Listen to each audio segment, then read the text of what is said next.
With stocks less than 2% from new highs, will the wall of worry prove too insurmountable or not? Let's ask Adam Parker. He is Trivariate founder and CEO, a CNBC contributor as well. It's good to see you. Thanks for having me. The last time you were on, you gave us notes, reasons, and ways to get defensive in the market.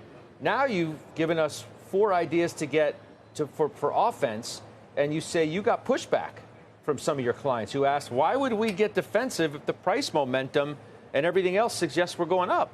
But what did you tell them?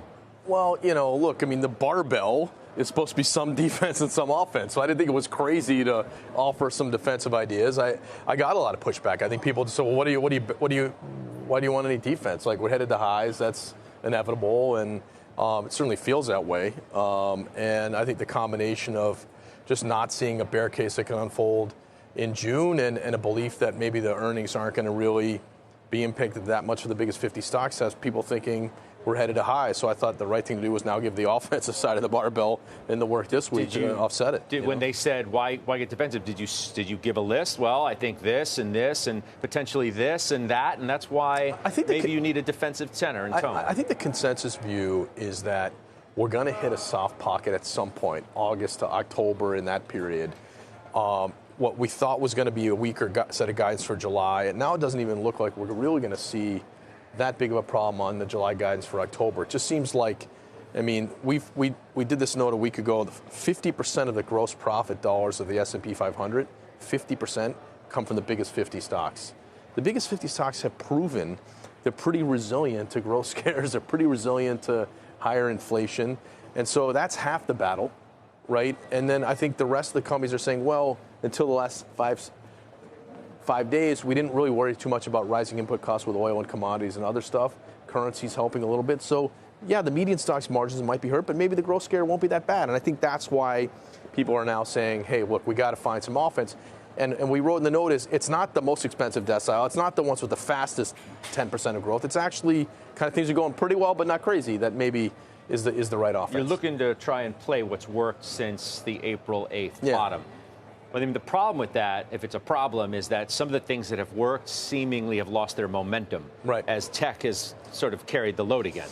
Yeah, I think the problem is semis, utilities, power, the whole AI trades worked off the lows. Yeah, and it's continued to work. And I think it's because 2026 is going to be the year of the proof case, right? We're going to start seeing some of the investments hit the margins of companies. And so the reason it's hard to get too negative during a soft spot, if there's a pull forward demand from tariffs or if companies are hit by tariffs, is I'm still playing for the same thing I've been playing for 2 years, which is all this investment starting to help the earnings and productivity of the companies. And so maybe 2026 is a better earnings year than people think. Maybe 2025 is a little worse, but people just want to buy the dip every time because they're like, it's still in front of me, the dream of the productivity. And so I think that's why it's hard to get too negative when you still have this kind of, let's call it a 10-year trend that we're about to see the fruits of in the next 18 months. Are you still trying to focus on the trade situation ending in a positive way and then the tax bill and all the other things that we thought and you thought on election night with me right over there? Yeah, that was going to be great for the market. That was a fun night. No, I do think the tariff stuff, nobody thinks that it's going to get worse than it was. So I don't know a single investor is like, we're going back to 145% with China, that we're going back to like the April 8th. I think people assume that there'll be we're going to hold a sign up saying we got a deal. That's the administration's plan. And what that deal looks like and what it hits the companies now looks a lot more benign or less worrisome than it was a month or two ago. If somehow that narrative changes, then I think that's not in the price. But I don't know anybody, including me, who expects that we're going to get really negative news. I think the question is just how much damage is done already. There was a pull forward demand. There was some pushback in spending, maybe some inventory built. We've seen some companies every week. It's a Smuckers or it's a Target or it's a Ross, or we're seeing some companies are saying it's hurting them, but not enough for us to think the S&P earnings are incrementally impaired.